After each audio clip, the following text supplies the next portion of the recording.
It feels like just yesterday that Dan Slott wrapped up his 10-year run on Amazing Spider-Man, a run filled with failed relationships, Peter MJ will they one day, and plenty of controversies. Today, I'd like to talk with you about one of these controversies, Alpha, Spidey's one-off sidekick, and how I would have fixed his story.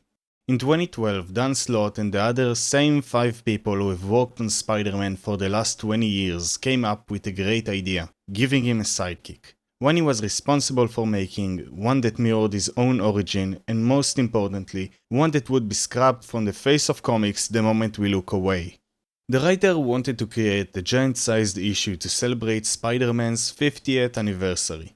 It didn't go well with Marvel, and they asked him to split the story into 3 issues in which Alpha would be introduced, powered, and eventually depowered.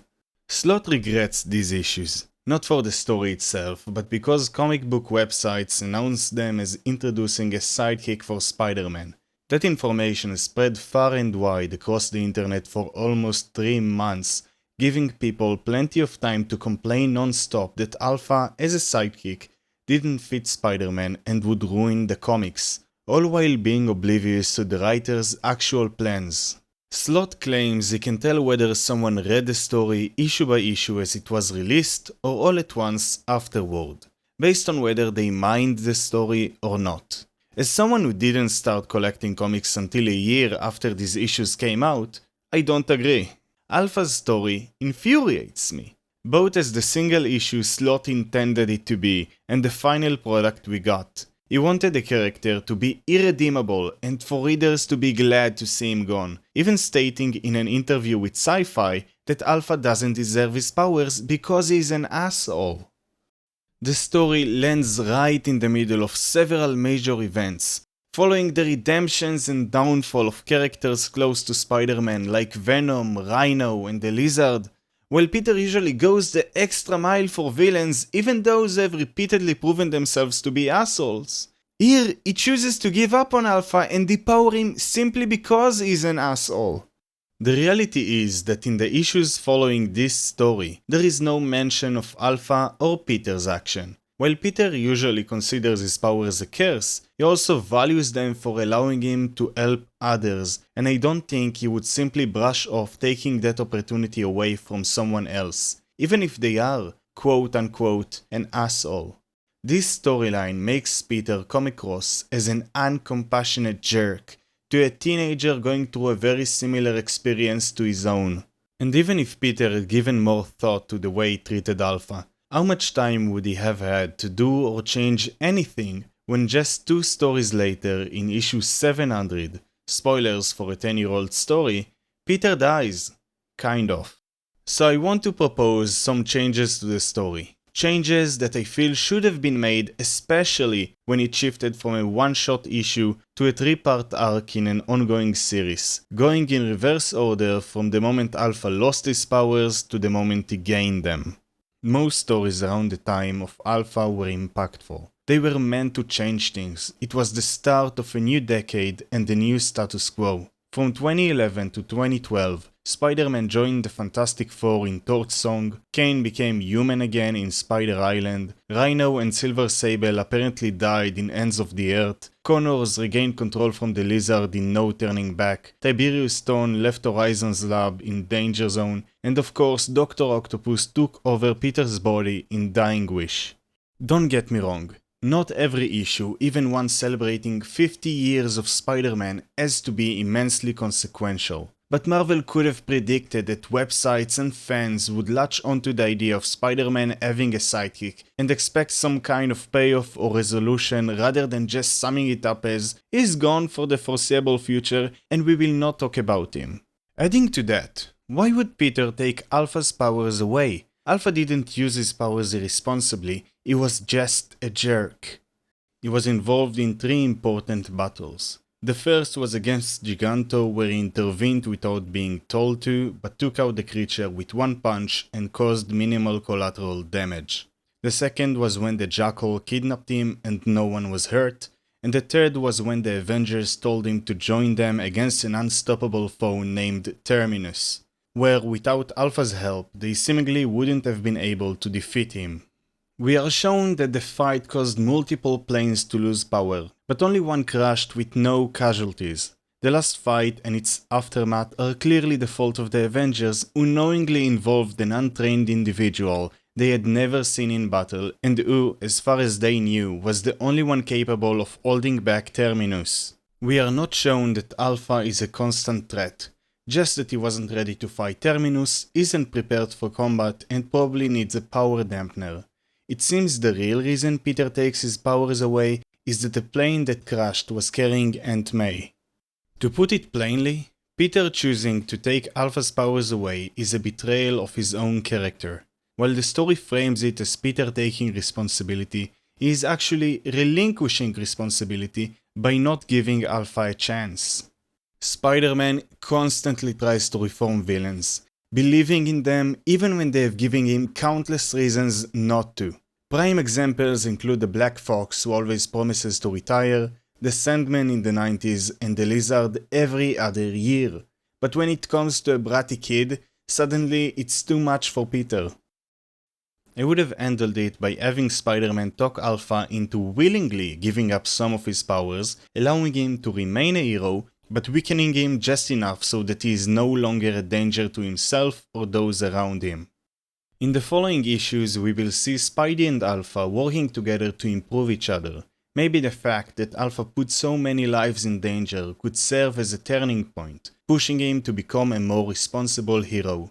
This of course would have changed the course of the next few issues, especially the big Amazing Spider-Man number 700, but I'm here to fix one problem at a time.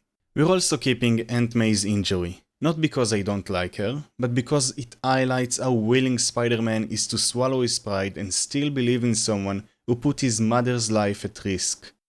Alpha's powers are as follows: super strength, super speed, energy projection, force fields, and flight, all of which increase in potency over time.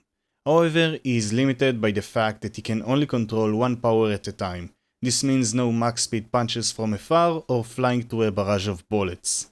The telltale sign that Alpha was going to lose his powers and be written out of the series is that after fighting only 2 villains and on his way to a third, he suddenly unlocks the ability to combine his powers. Specifically, he uses flight and super speed together to travel from Japan to New York in mere minutes. If the plan from the start was to depower Alpha while keeping the reader guessing, why present him as so powerful? If Alpha risks harming bystanders in the final battle but never unlocks his full potential, it would come as a shock when just a few pages later Peter pulls the plug on him. This could surprise readers while also reinforcing that Peter prefers to err on the side of caution. But putting that idea aside, in our rewrite, Alpha doesn't lose his powers. Instead of unlocking all of his abilities at once, he would only gain the ability to use certain combinations, probably becoming proficient in using super strength and super speed, the usual superhero cocktail, or force fields and flight for more inventive battles, while other combinations remain barely controllable or non-existent. This approach would be useful for telling stories where the antagonist isn't discarded simply because Alpha is too strong, while also allowing him to take on big league threats like Terminus. It would also leave room for him to grow stronger through experience and training, or alternatively to be limited in ways that create more tense scenarios. The next point is more of a personal one that you might not agree with. In the second issue, the Jackal kidnaps Alpha and clones him to create multiple alpha males he can control. This plan fails because Alpha's powers are not genetic and thus don't pass through cloning, causing Jackal to destroy everything, including himself. Who's actually not himself but a clone, but that's for another video. My fix is made up of 2 changes. First, make the villain matter. Let him cause Alpha to have doubts about his actions, or perhaps humble him by letting Spider-Man get hurt as a result of Alpha's negligence. As it stands, if there wasn't a villain, the story wouldn't change at all. Second, don't include the Jackal. I don't like him, he's creepy, and the clone gimmick is overused in Spider-Man comics and comics in general. Get another villain to mess with Alpha, preferably someone who doesn't clone. We could easily find one who deals with genetics. Stegron, maybe. Morbius could also work. Hell, at this point in the comics, it could have been Doc Ock, since he was looking for a miracle cure, and they could all have the same revelation, that Alpha's powers aren't genetic or DNA related. Although, to be fair, Doc Ock was in jail at the time, but it didn't stop him in issue 700. My personal gripe with the character, and one of the biggest signs that the writer was going to dump him, is that he is a cheater. He dreams of one girl in school, saves her, gains powers and starts dating her, but then the second she looks away, he cheats on her. While other atrocities can be overlooked in comics, murder and robbery come to mind, cheating is rarely forgiven by readers. So my fix is simple, just don't make him cheat. Yes, it's that simple, and if the editor cares so much about the love interest leaving him, we can create a convoluted scene where the other girl pushes herself onto him, and the girl leaves amidst the chaos. Hell, we can even make it less convoluted. His girlfriend, Chrissy, just realizes he's an asshole and leaves. She doesn't do anything important afterward anyway. Something that actually comes up in the story is that Alpha doesn't wear a mask. Not even a simple, useless domino mask. Peter even says so, but no good guy thinks about it before making him a hero. In a world where most of the big leagues wear masks, including all the popular characters like Iron Man, Captain America, and New York City's own Spider-Man. And while his unmasked hero outfit didn't have the usual murderous consequences, if it were any other story, it definitely would. I can absolutely see a situation where Spidey and Alpha bust a gang, Alpha loses his powers, and the moment he gets home, the gang makes him and his entire family sleep with the fishes. The solution is really simple. Give him a mask, preferably a more revealing one, like Black Cat's or Silk's, showing that, as opposed to Spidey's full-face mask, Alpha is more reckless and less protective of his secret identity, while still making sure that he doesn't put his family in danger. My last point is probably the biggest one. If you're going to have Peter Parker cause another person to become a superhero, why give them Captain Marvel's powers?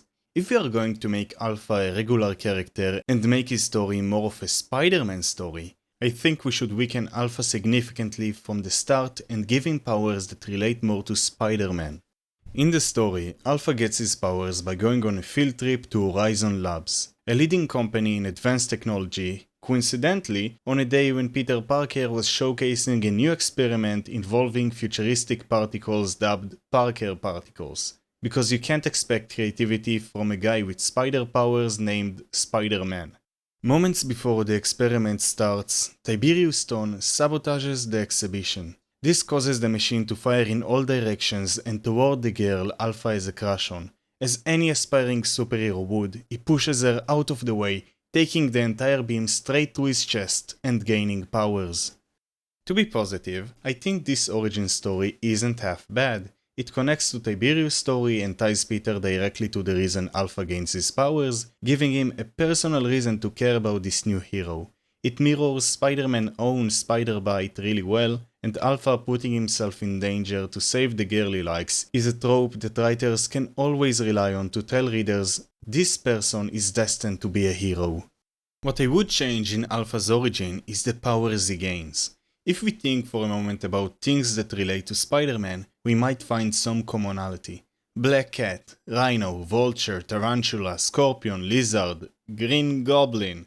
We quickly see that their powers revolve around animals, and Halloween I guess. So the powers I would give Alpha would be animal-based. He could have shape-shifting abilities like Beast Boy or Reptile, or gain the traits of animals like the strength of a gorilla or the jumping ability of a rabbit. To keep things aligned with his original design, Alpha would only be able to use one animal's abilities at a time, making him powerful but still limited. And to tie it all in a nice bow, the machine that Peter would work on will be a device that lets animals gain human intelligence. Why, you ask? Because Peter believes Kurt Connors lost his mind to the lizard, so he would likely want to help him, as Kurt is often an ally and a friend to both Spider-Man and Peter Parker. If you are wondering why an animal intelligence machine would give someone the powers of the animals, I would ask, why would a lightning bolt grant you super speed, or a spider bite give you precognition? I think these changes would have made the Alpha story way better, treating him as another person in Spider-Man's ever-increasing supporting cast, rather than just, quote-unquote, an asshole, and most importantly, a story more fitting Spidey. Alpha's existing douchery and his horrible parents would help with the new changes, as Spider-Man would have to struggle to pass on the values that Uncle Ben and Aunt May instilled in him. As you can see, I have plenty of issues with the story, and aside from the points I have raised so far, there are some really weird moments, like Peter swinging all the way to Jackal's hideout, and only when he arrives and realizes a dangerous superhero has been kidnapped, does he consider calling the Avengers. While I don't agree with the decisions made in the story, it does show Peter's more responsible side. He is ready to jump into action the moment the school kids are in danger, risking his secret identity. And when he decides that Alpha needs to be stopped, he makes sure to find a way to depower him. Also, the art of Humberto Ramos is exceptional as always. The story of Alpha doesn't end here. As you might know, Alpha got a miniseries that I also don't really like at the time of Superior Spider-Man, which I would also like to rewrite if you are interested. These were my ideas on how to improve the Alpha storyline. If you liked the video, feel free to subscribe, like and comment what changes you would have made to Alpha. And until next time, keep reading comics.